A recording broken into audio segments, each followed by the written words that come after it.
Assalamualaikum warahmatullahi wabarakatuh.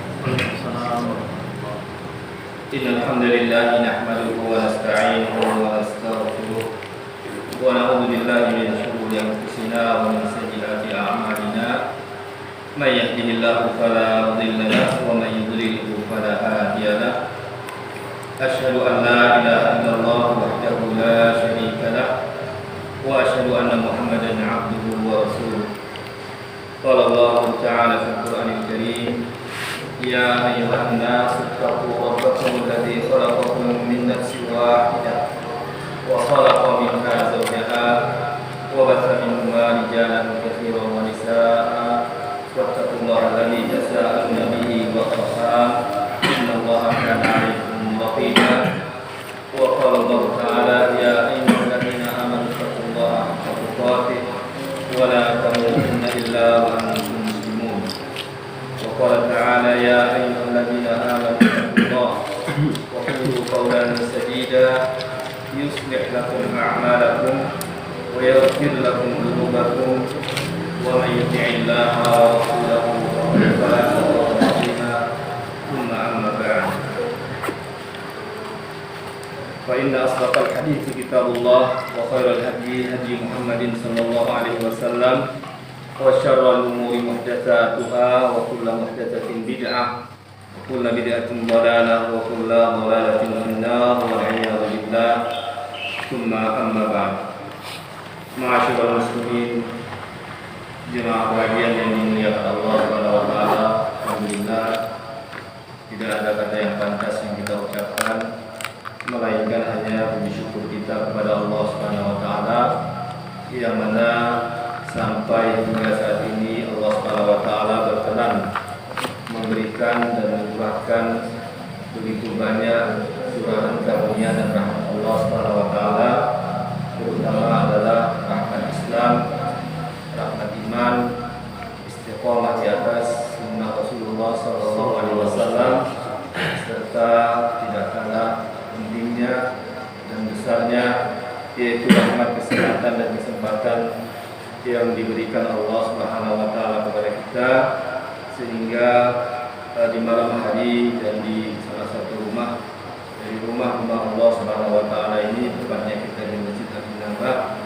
Allah Subhanahu wa taala kembali mempertemukan kita di tempat yang mulia ini, yaitu dalam rangka upaya kita membaca apa yang ditulis oleh para ulama rahimahullah taala berkaitan dengan masalah-masalah agama kita, agar kita bisa mengambil faedah dari tulisan-tulisan para ulama rahimahullah taala yang memperkenalkan kita lebih jauh lagi kepada agama kita, yaitu agama Islam, agama yang diridhoi oleh Allah Subhanahu wa taala.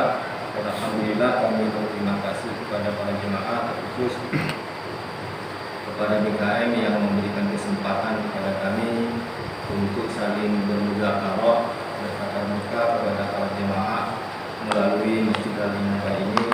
Wa jazakumullahu khairan. Ma'asyiral muslimin, jemaah pengajian yang dimuliakan Allah Subhanahu wa taala, hadani Allah wa iyyakum. Semoga kiranya Allah Subhanahu wa taala memberikan hidayahnya kepada kita semua. Alhamdulillah Allah Subhanahu wa taala telah mengizinkan pada pertemuan yang lalu kita bertemu di masjid yang sama, yaitu di Masjid Al-Nabah ini.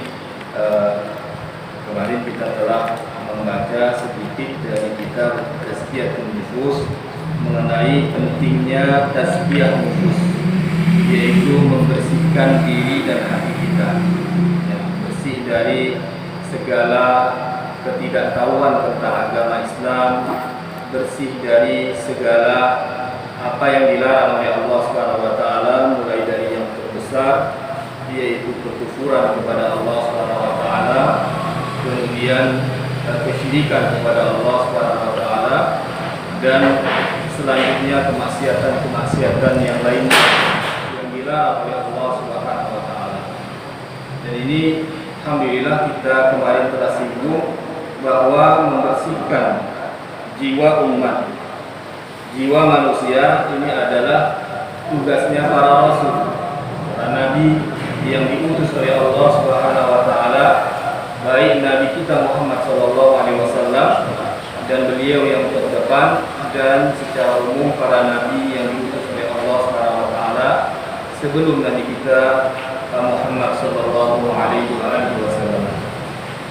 Masyaallah, muslimin jemaah sekalian yang dimuliakan Allah Subhanahu wa taala, kemarin kita telah baca dan kita melanjutkan insyaallah pada pertemuan kali ini mengenai tazkiyatun nufus juga, yaitu bagaimana pentingnya upaya membersihkan diri kita sendiri dari perkara-perkara yang dilarang oleh Allah Subhanahu wa taala, baik yang berkaitan dengan Allah Subhanahu wa taala, yaitu hak Allah Subhanahu wa taala, maupun yang berkaitan dengan hak-hak antara sesama manusia, dari rasa dengki, dari rasa iri, dari menggolimi dan seterusnya.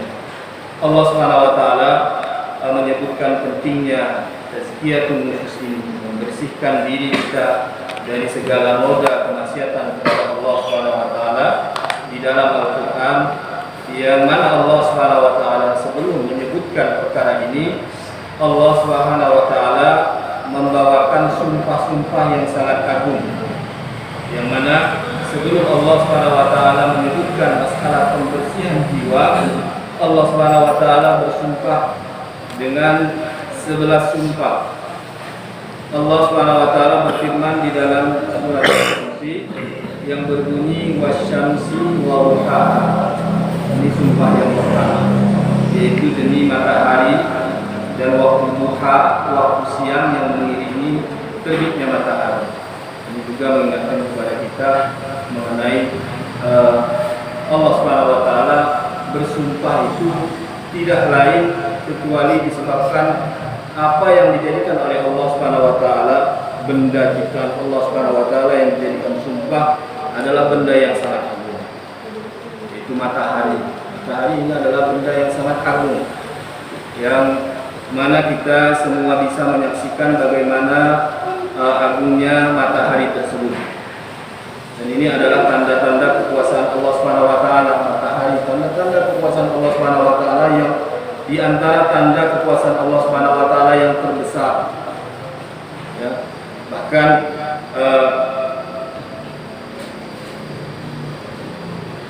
Allah Subhanahu wa taala menyebutkan di antara tanda-tanda kekuasaan Allah adalah matahari dan bulan.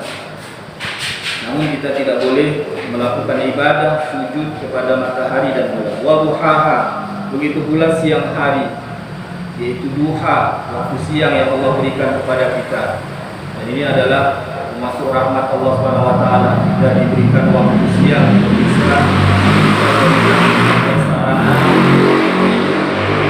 kemudian mencari maisha, mencari kehidupan kita melalui waktu siang benderang yang diiringi oleh munculnya dan terbitnya matahari.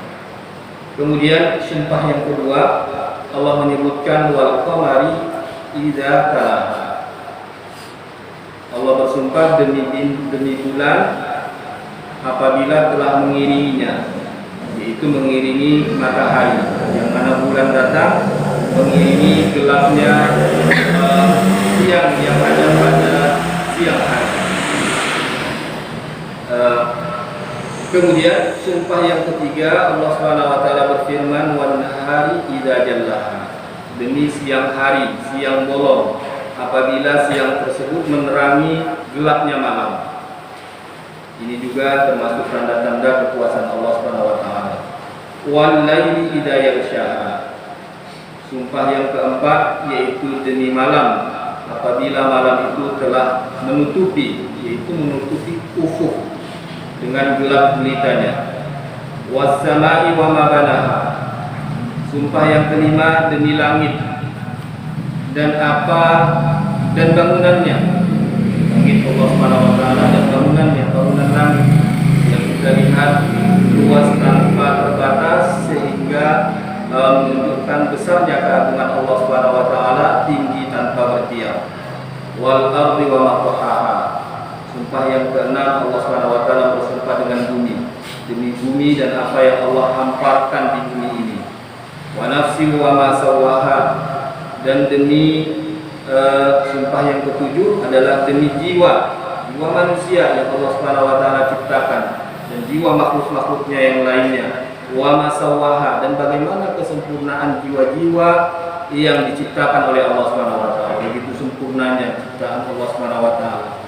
Jiwa kita ini termasuk bukti kesempurnaan qudrah, kekuasaan dan kemampuan Allah Subhanahu wa taala. Fa alhamaha fujuraha wa taqwaha. Kemudian ini adalah sumpah-sumpah yang dibawakan oleh Allah Subhanahu wa taala, yaitu sumpah yang pertama, kedua, ketiga, keempat, kelima, keenam, yang mana sumpah ini berderetan.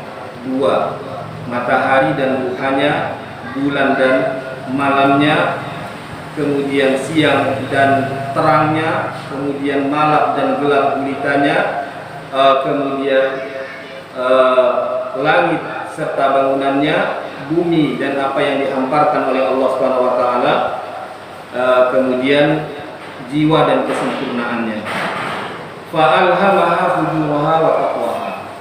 Setelah dengan sumpah-sumpah ini Allah Subhanahu wa taala menyebutkan, kemudian Allah memberikan ilham kepada seluruh jiwa fujuraha, kefasikannya, kelalaiannya, wa taqwaha, dan ketakwaannya. Jadi ini adalah sudah kauniyah, takdir kauniyah dari Allah Subhanahu wa taala. Allah Subhanahu wa taala memberikan kepada kita dua jalan, menerangkan kepada kita dua jalan. Tinggal kita sendiri yang memilih. Ya. Dengan jelas Allah Subhanahu wa taala menurunkan Al-Qur'an, dan di dalam Al-Qur'an Allah Subhanahu wa taala menerangkan secara gamblang bagaimana kehidupan yang akan dialami dan dihadapi oleh manusia. Tidak ada melainkan hanya dua. Ada fujur, yaitu menyimpang dari kebenaran, dan akibatnya juga ada. Dan ini semua telah jelas diterangkan oleh Allah Subhanahu wa taala di dalam Al-Qur'an, dan jelas diterangkan oleh Rasulullah sallallahu alaihi wasallam melalui hadis-hadis yang mulia yang keluar dari lisan Rasulullah sallallahu alaihi wasallam. Dan yang kedua adalah ketakwaan bagi jiwa manusia. Ini juga secara gamblang diterangkan oleh Allah Subhanahu wa taala di dalam Al-Qur'an. Bagi yang ingin bertakwa kepada Allah, mendekat kepada Allah Subhanahu wa taala, kembali kepada Allah Subhanahu wa taala, ini semua telah dituliskan oleh Allah Subhanahu wa taala di dalam Al-Qur'an. Jadi dua-dua ini telah diterangkan oleh Allah Subhanahu wa taala di dalam Al-Qur'an.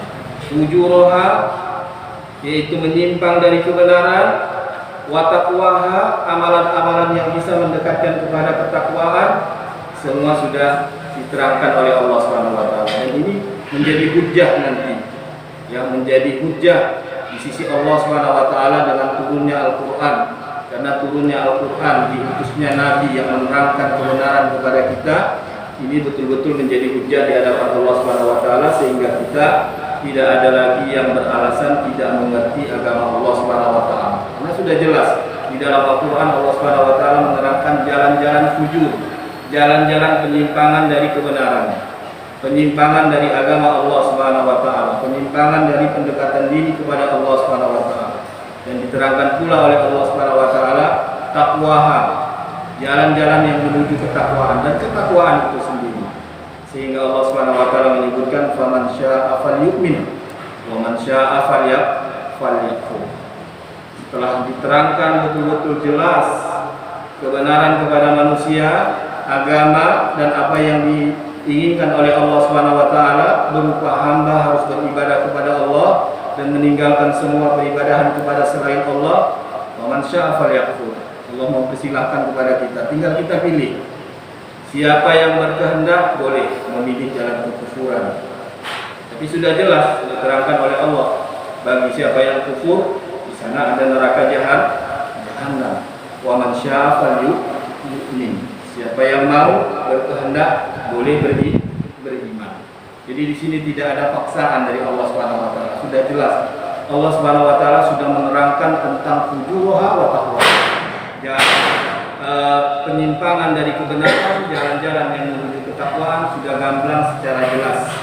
Sehingga jangan lupa bagi kita untuk mentadabburi Al-Quran. Yang bahayanya itu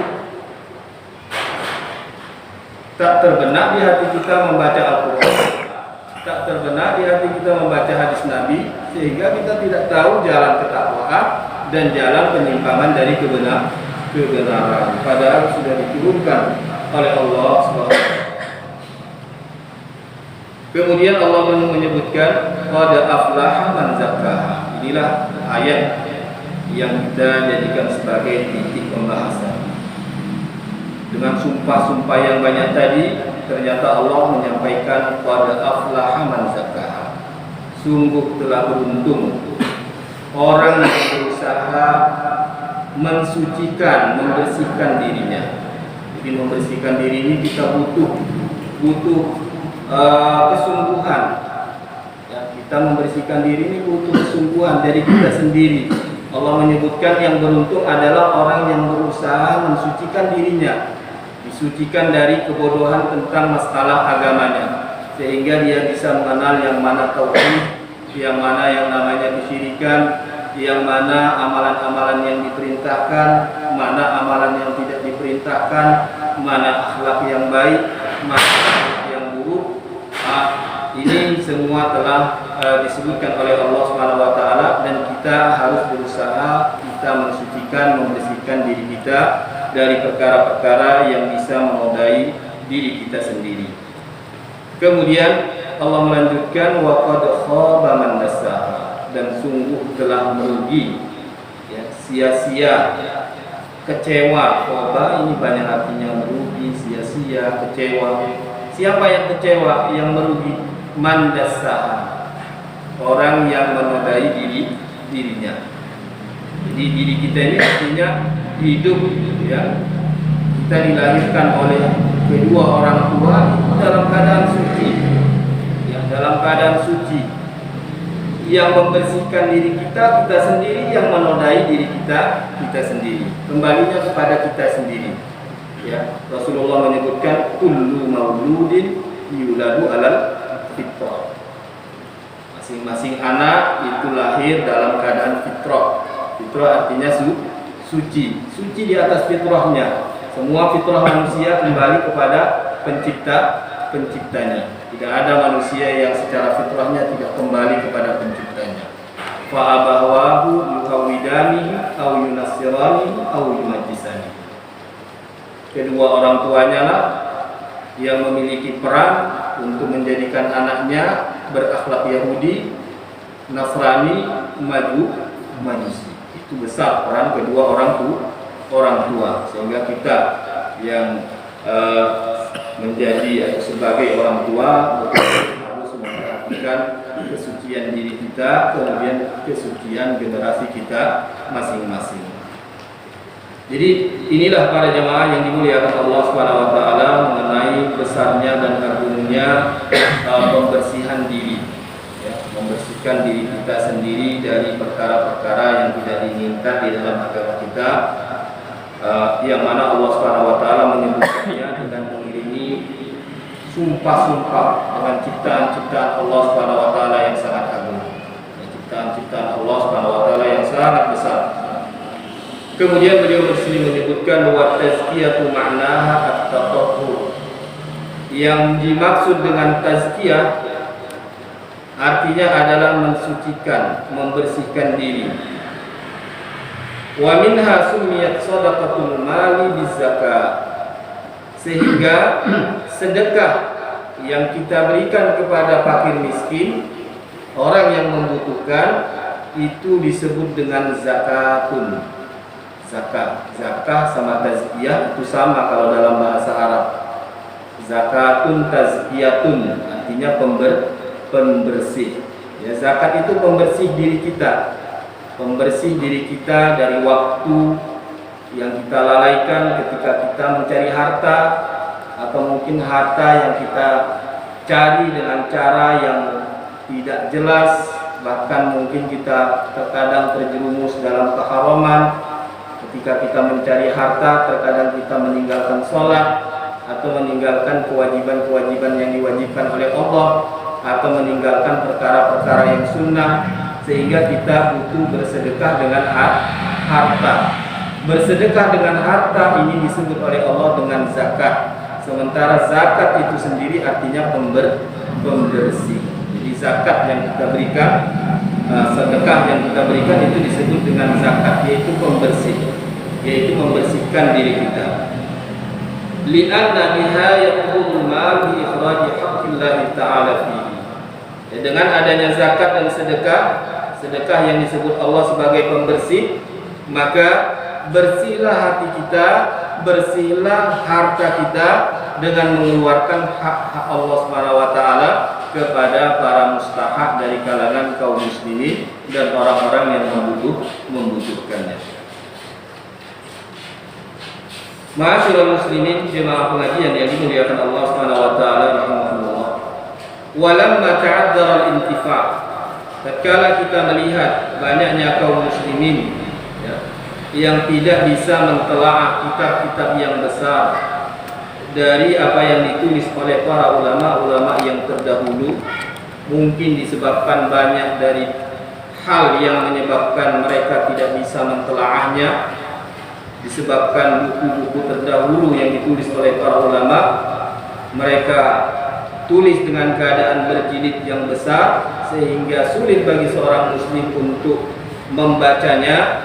Maka di sini kami, yaitu penulis ini, meringkas dari buku-buku para ulama rahimahullah taala permasalahan-permasalahan yang berkaitan dengan tazkiyatun nufus, pembersihan nufus. Yang mana kami di sini, yaitu penulis, mengambil nukilan-nukilan dari para ulama-ulama kaum muslimin yang sangat terkenal, seperti diantaranya yaitu Al-Imam Syamsuddin Ibnu Qayyim, dari nukilan-nukilan Imam Syamsuddin Ibnu Qayyim Al-Jauziyah, wa Ibnu Rajab Al-Hambali, wa Imam Abu Hamid Al-Ghazali dan yang lainnya. Beliau menuliskan buku ini dengan menukil dari nukilan-nukilan para ulama. Kemudian beliau meringkas di dalam buku ini agar mudah bagi kita mendapatkan inti dari apa yang ditulis oleh para ulama di dalam bab tazkiyatun nufus. Ma'asyiral muslimin, jemaah pengajian yang dimuliakan Allah Subhanahu wa taala, baiklah kita di sini masuk ke dalam bab yang pertama. Tentunya bab yang pertama adalah bab yang berkaitan dengan tazkiyatun nufus, adalah bab ikhlas. Bab masalah ikhlas. Ini sudah jelas ya, namanya pembersih diri. Itu yang paling pertama adalah bab mengenai perkara-perkara yang berkaitan dengan keikhlasan hati. Kita dibimbing untuk beramal ini betul-betul ikhlas. Ikhlas itu artinya murni karena Allah Subhanahu wa taala yang membangkitkan kita beramal. Amal ini banyak, amal ibadah, mencakup semua apa yang diperintahkan oleh Allah, dicintai oleh Allah, diridhoi oleh Allah, baik perkara ucapan maupun perbuatan yang zahir maupun yang batin. Semua ini dinamakan ibadah. Jangan sampai ibadah yang kita lakukan ya, yang mendorongnya bukan ikhlas. Jadi ini butuh untuk kita perhatikan. Apapun ibadah yang kita lakukan, hendaknya yang membangkitkan kita, yang mendorong kita, motor yang memotori tubuh kita untuk melakukan ibadah tersebut, harusnya adalah keikhlasan kepada Allah Subhanahu wa taala, yaitu kemurnian niat. Para ulama rahimahullah taala menyebutkan makna ikhlas. Sebetulnya makna ikhlas, definisi ikhlas itu apa? Beliau menyebutkan wa huwa tajridu qasdut taqarrubi ila Allah azza wa jalla an jami' syawaib. Yang dimaksud dengan ikhlas adalah memurnikan tujuan pendekatan diri kepada Allah azza wa jalla dari segala noda-noda yang merusaknya. Inilah namanya ikhlas. Jadi ketika kita berusaha memurnikan niat yang ada dalam hati kita, ketika kita bertaqarrub, mendekatkan diri kepada Allah Subhanahu wa taala, kita murnikan dari segala yang tidak baik. Nah, ini yang dinamakan ikhlas, yaitu murni ikhlas untuk Allah Subhanahu wa taala. Waqil, namun ada para ulama yang mendefinisikan ikhlas ini dengan definisi yang berbeda, tapi tujuannya sama, intinya sama. Sebagian para ulama menyebutkan arti ikhlas adalah ifradullah azza wa jalla bil qasdi fit tha'ah, yaitu mengesahkan Allah Subhanahu wa taala di dalam niat ketika mengamalkan amalan-amalan ketaatan. Hampir sama saja, cuman beda ungkapan. Waqil, sebagian para ulama menyebutkan arti ikhlas adalah huwa nisyanu ru'yatil khaliq bidawamin nazar ilal khaliq. Nisyanu ru'yatil makhluk khalqi bidawamin nazar ilal khaliq. Melupakan, mengabaikan pandangan makhluk dan fokus kepada pandangan Allah. Inilah yang dinamakan ikhlas. Kita lupakan pandangan, kita abaikan pandangan manusia.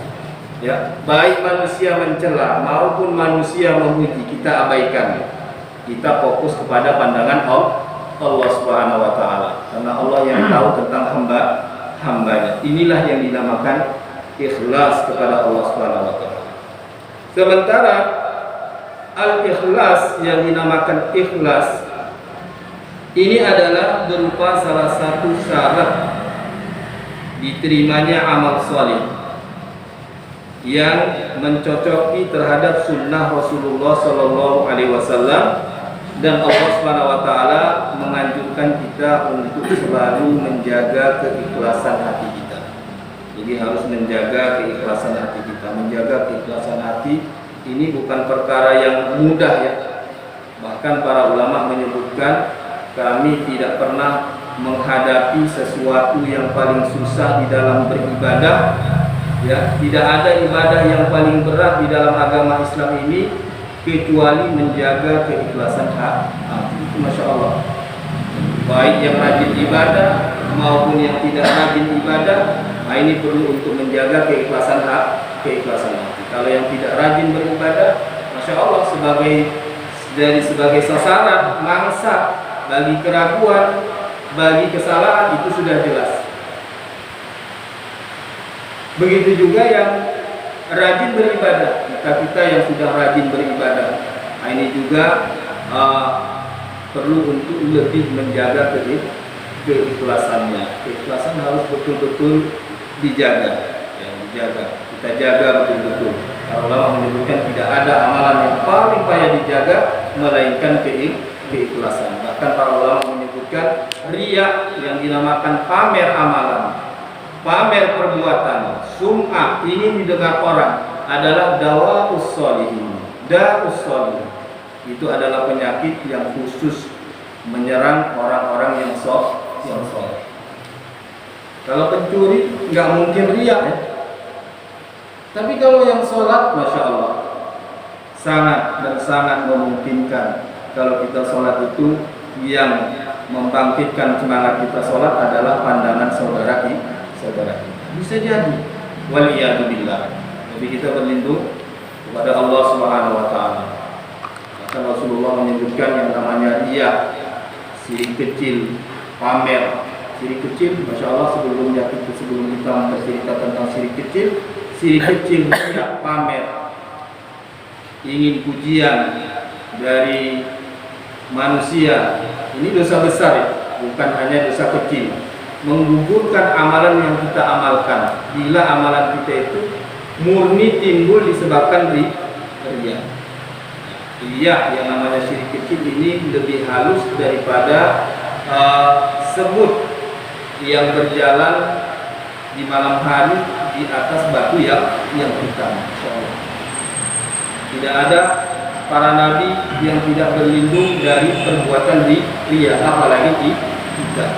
Rasulullah SAW di antara doa Rasulullah, dan ini adalah doa yang diajarkan oleh Rasulullah kepada kita agar kita terjauh dari perbuatan syirik yang besar maupun yang kecil, adalah berdoa meminta perlindungan agar dijaga dari perbuatan syirik dengan lafaz Allahumma inni a'udzubika an usyrika bika wa ana a'lamu.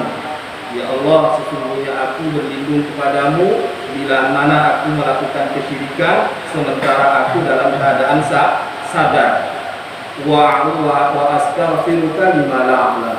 Dan aku meminta ampunan kepadamu aku melakukan kesyirikan, baik syirik besar, syirik kecil, sementara aku tidak dalam keadaan sadar. Ini doa yang harus betul-betul kita jaga. Kita perbanyak kepada Allah Subhanahu wa taala agar hati kita betul-betul murni untuk Allah Subhanahu wa taala, sehingga kita bisa menerapkan firman Allah Subhanahu wa taala yang berbunyi, "Qul," katakan wahai Muhammad, "inna sholati," salatku, "wa mahyaya," kehidupanku, hidup secara seutuh, "wa mamati," dan matiku nanti, "wa inna sholati wa nusuki," penyembelihanku, "wa mahyaya wa mamati," kehidupanku dan kematianku, "lillahi rabbil alamin," hanya untuk Allah, Rabb semesta alam, la syarika, tidak ada sekutu bagi Allah Subhanahu wa taala.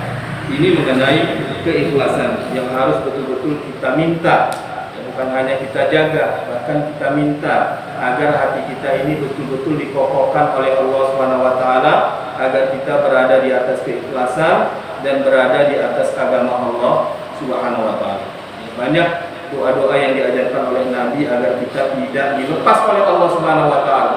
Jangan sempat Allah Subhanahu wa taala melepas pantauannya kepada kita dan kita dibiarkan dan kita menjauh dari Allah Subhanahu wa taala.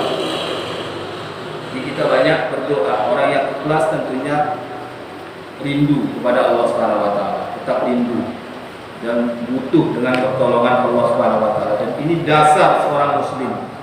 Bahkan wajib bagi setiap muslim untuk berdoa, meminta pertolongan kepada Allah Subhanahu wa taala sebelum beribadah. Dan ini adalah doa yang dikandung oleh surat Al-Fatihah. Iyyaka na'budu wa iyyaka nasta'in. Kami beribadah hanya kepadamu ya Allah, dan hanya kepadamu kami meminta isti'anah, pertolongan kepada Allah Subhanahu wa taala. Sehingga kita tetap meminta pertolongan kepada Allah agar dijaga keikhlasan kita. Hati manusia itu semua di tangan Allah Subhanahu wa taala. Kapan Allah Subhanahu wa taala menyesatkannya? Fala hadiyalah. Tidak ada yang bisa memberi hidayah. Sebaliknya, siapa saja yang sudah diinginkan Allah Subhanahu wa taala mendapatkan hidayah, fala mudhillalah. Tidak ada lagi yang bisa menyesatkan. Sehingga banyak kita meminta kepada Allah doa, ya musarrifal qulub, sarrif qalbi ala ibadati. Wahai Allah, engkaulah zat yang membolak-balikkan hati manusia. Hati manusia. Namanya saja hati. Hati disebut dalam agama kita atau istilah bahasa adalah qalbun. Qalbun itu kalau dilihat dari sisi bahasa berbolak-balik. Arti qalbun itu berbolak-balik. Sekali iya, sekali tidak. Sekali iya, sekali tidak. Nah, ini kadang-kadang hati kita. Hati kita seperti itu. Besok mau daftar haji, besok sayanglah bisa beli ladang. Nah, seperti itu kita. Namanya hati manusia itu seperti itu. Allah menyebutkan, wa ma umiru illa liya'budullaha mukhlishina lahuddin hunafa. Dan mereka itu tidak diperintah, yaitu kita selagi manusia, selaku manusia tidak diperintahkan illa melainkan liya'budullah, agar beribadah kepada Allah. Bagaimana beribadahnya kepada Allah? Mukhlishina lahuddin, memurnikan agama, mengikhlaskan agama, menunjukkan agama. Semua agama secara utuh hanya kepada Allah, bukan kepada yang lain. Munafa, dalam keadaan bersih dan lurus. Inilah yang diinginkan Allah Subhanahu wa taala kepada kita. Yaitu selaku manusia dan hamba Allah Subhanahu wa taala, bagaimana kita ini beribadah kepada Allah. Ya, hidup kita ini kita jadikan sebagai ibadah. Ya, kita ini bukan dituntut oleh Allah Subhanahu wa taala untuk menghabiskan segala sisi agama, bukan. Tapi kita dituntut beribadah semampunya. Hal ini sebagaimana pepatah yang sering diucapkan oleh Syekh Al-Albani rahimahullah taala. manusia kita selaku muslim menjalani agama Allah Subhanahu wa taala ini seperti jalannya keong. Itu sudah jelas. Menjalani agama Allah Subhanahu wa taala ini kita kecepatannya itu seperti jalannya keong. Bagaimana jalannya keong? Lambat sekali. Yang diharapkan kepada kita bukan kita sampai kepada finish terakhir, bukan itu yang diharapkan. Yang diharapkan kepada kita mati di atas jalan Allah Subhanahu wa taala. Itu yang diharapkan kepada kita, nggak ada yang lain. Bukan yang diharapkan kepada seorang muslim mulai dari kecil belajar sampai jadi ulama dan menguasai seluruh ilmu agama dan mengamalkannya. Itu yang diharapkan, tidak. Tapi yang diharapkan kita Islam itu artinya pasrah diri kepada Allah Subhanahu wa taala. Islam. Jadi kalau Islam yang dinamakan Islam itu pasrah. Orang pasrah artinya rela diperintah, rela pula bila dilarang. Itulah namanya muslim. Jadi kalau tidak rela diperintah, tidak rela dilarang, nah ini masya Allah. Kalau kita ada perintah Allah mengganjal di hati kita, ada perintah Nabi mengganjal di hati kita, nah ini keislaman kita harus kita perbaiki karena itu bukan hakikat Islam. Islam itu artinya pasrah, semboyan bagi seorang muslim. Apabila ada perintah dari Allah dan Rasulnya, hanya mengatakan sami'na wa kami dengar dengan baik, kami akan taati, kami laksanakan sesuai dengan kemampuan. Itu semboyan kita. Jadi semboyan yang seperti ini tidak boleh luput dari hati seorang muslim yang menginginkan untuk membersihkan dirinya, terutama bagi seorang yang ingin untuk berusaha tetap menjaga keikhlasannya kepada Allah Subhanahu wa taala. Ma'asyiral muslimin jemaah pengajian yang dimuliakan Allah Subhanahu wa taala, dan ya Allah semoga Allah Subhanahu wa taala selalu melimpahkan hidayah dan petunjuknya kepada kita, sehingga disebutkan di dalam hadis yang bersumber dari sahabat Abu Umamah radhiyallahu taala anhu, beliau berkata, ja'a rajulun ila Rasulillah sallallahu alaihi wasallam. Pernah datang seseorang kepada Rasulullah sallallahu alaihi wasallam, faqala, seraya berkata, ara'aita rajulan ghaza yaltamisul ajra wa dzikra ma lahu. Wahai Rasulullah, bagaimana pendapatmu, pandanganmu bila ada seseorang yang berjihad di jalan Allah? Berjihad ya, berjihad ini bukan kata sepele, membawa pedang. Kalau sekarang nggak pedang, membawa AK, brand, tembak. Antara dua, kita menembak atau kita ditembak. Udah itu aja yang namanya jihad. Amalan yang sangat besar. Puncak dari amalan yang ada di dalam Islam adalah jihad. Ada orang berjihad. Bagaimana pandanganmu wahai Rasulullah jika ada seorang laki-laki yang berjihad? Tujuannya dua. Satu, tujuan paling utama, ini tujuan paling utama adalah al-ajr, pahala. Pahala tujuan yang utama, masya Allah. Wa dzikra,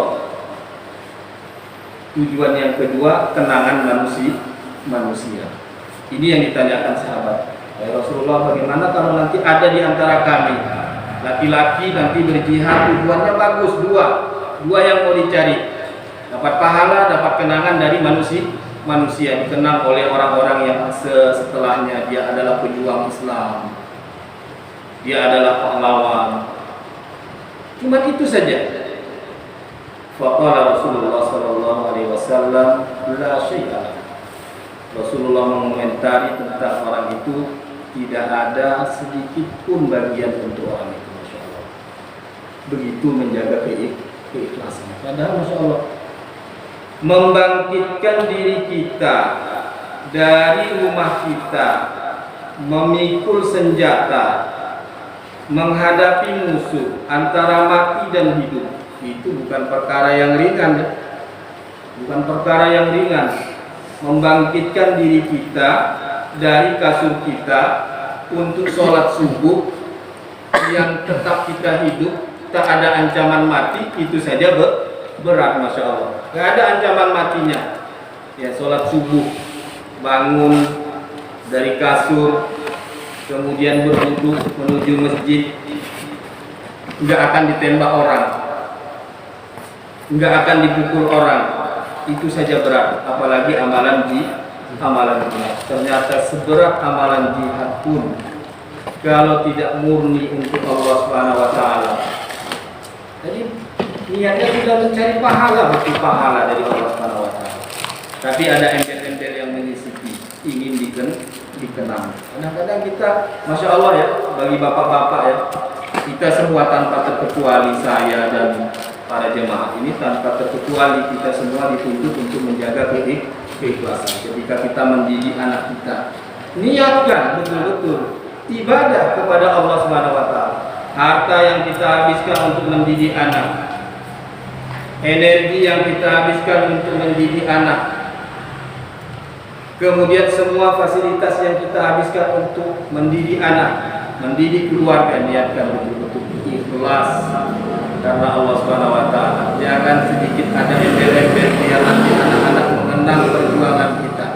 Itu mendidik anak ini jihad di jalan Allah Subhanahu wa taala. Punya dua niat, satu ikhlas, ingin pahala, satu ingin dikenang saja oleh kaum muslimin, dia pahlawan, pejuang Islam. Ternyata Rasulullah menyebutkan la syai'a, dia tidak mendapatkan apa-apa.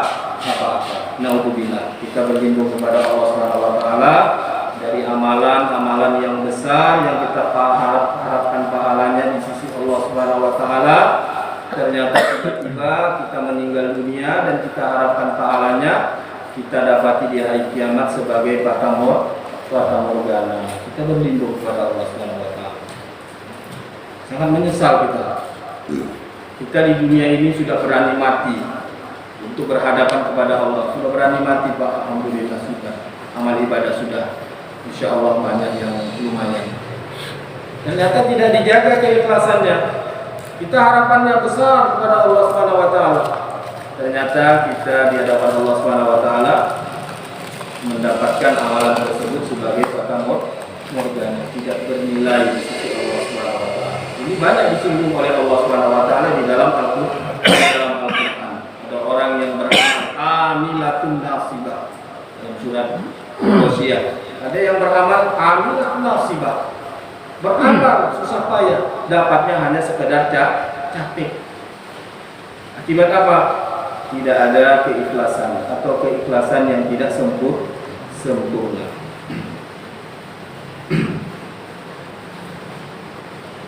Kemudian fa'adaha thalatha marrat. Rasulullah mengulangi, sahabat tersebut menanya pertanyaan itu 3 kali kepada Rasulullah. Dipositifkan oleh sahabat tersebut. Masa seperti itu wahai Rasulullah? Diulangi lagi oleh Rasulullah, la syai'ala. Kalau kondisinya seperti itu, dia tidak dapat pahala sedikit pun. Tsumma qala, kemudian Rasulullah bersabda, innallaha azza wa jalla la yaqbalul amala illa ma kana khalisan.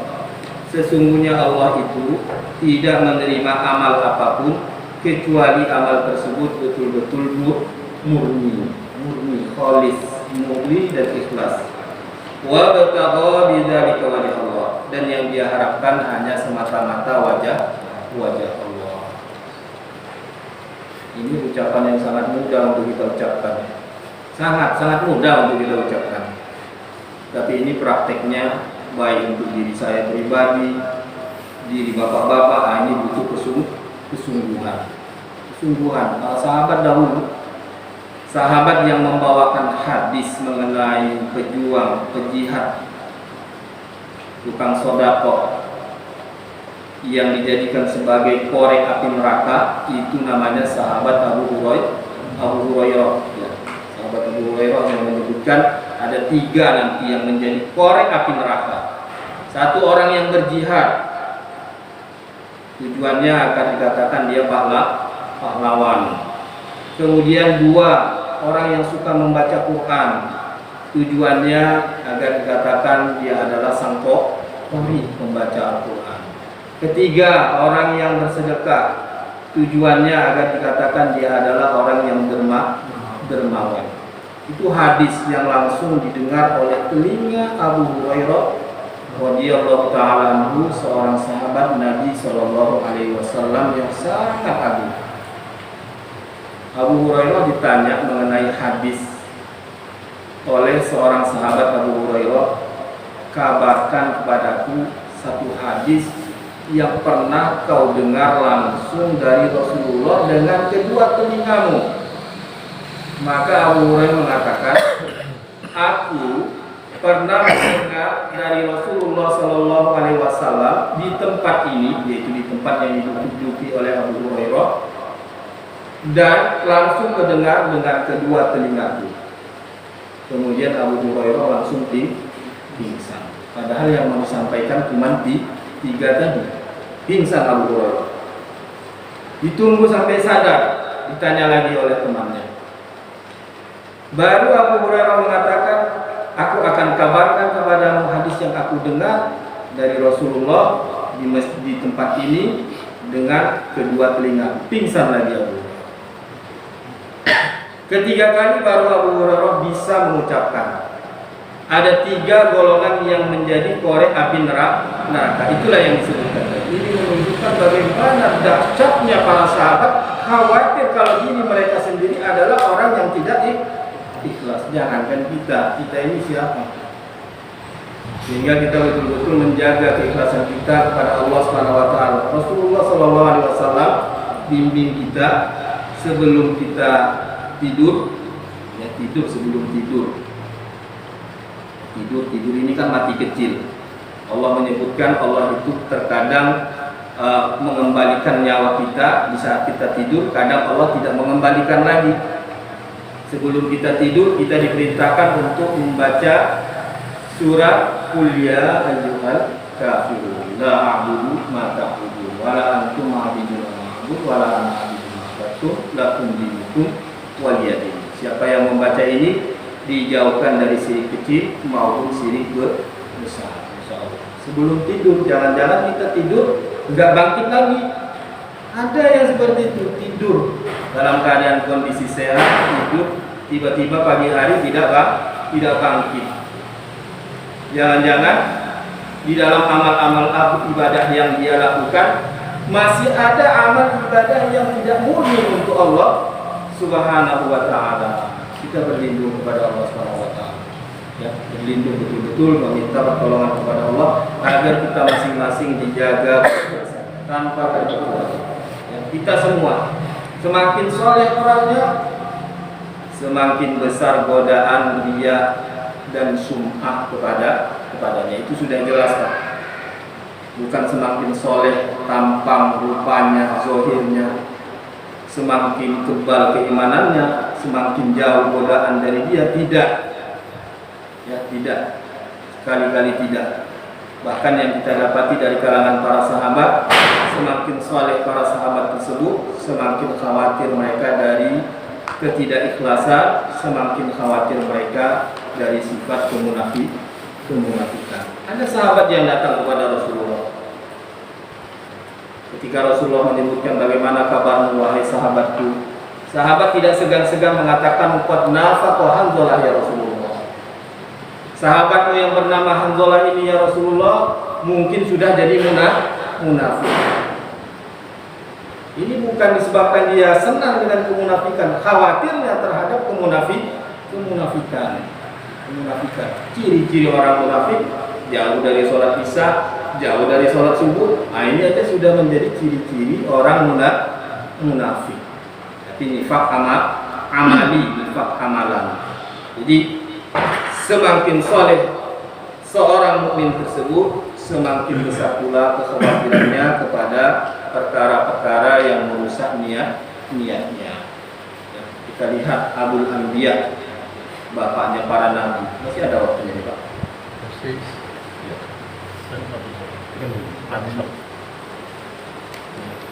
Abul Anbiya yaitu Nabi Ibrahim alaihissalam. Nabi Ibrahim alaihissalam ini disebut oleh Allah Abul Anbiya, bapaknya para nabi. hampir semua nabi-nabi yang diutus ke muka bumi ini adalah keturunan Nabi Ibrahim alaihissalam. Nabi Ibrahim alaihissalam dijuluki oleh Allah Subhanahu wa taala juga sebagai Khalilullah, kekasihnya Allah. Tapi bagaimana khawatirnya Nabi Ibrahim alaihissalam terhadap dirinya dan anak-anaknya dari penyimpangan dari agama, tidak ikhlas kepada Allah Subhanahu wa taala. Sehingga Nabi Ibrahim berdoa, Rabbi waj'alni wa baniya an na'budu al-asnam. Ya Allah, jauhkanlah aku dan anak keturunanku dari peribadahan kepada asnam, berhala.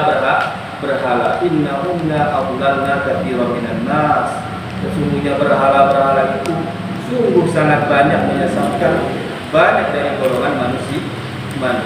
Ini doa Nabi Ibrahim alaihissalam, yaitu permintaan Nabi Ibrahim alaihissalam agar dijaga kemurnian akidahnya, kemurnian hatinya, kaitannya, hubungannya dengan Allah Subhanahu wa taala, agar betul-betul murni dengan semurni-murninya tanpa terkait dengan peribadahan kepada selain Allah Subhanahu wa taala.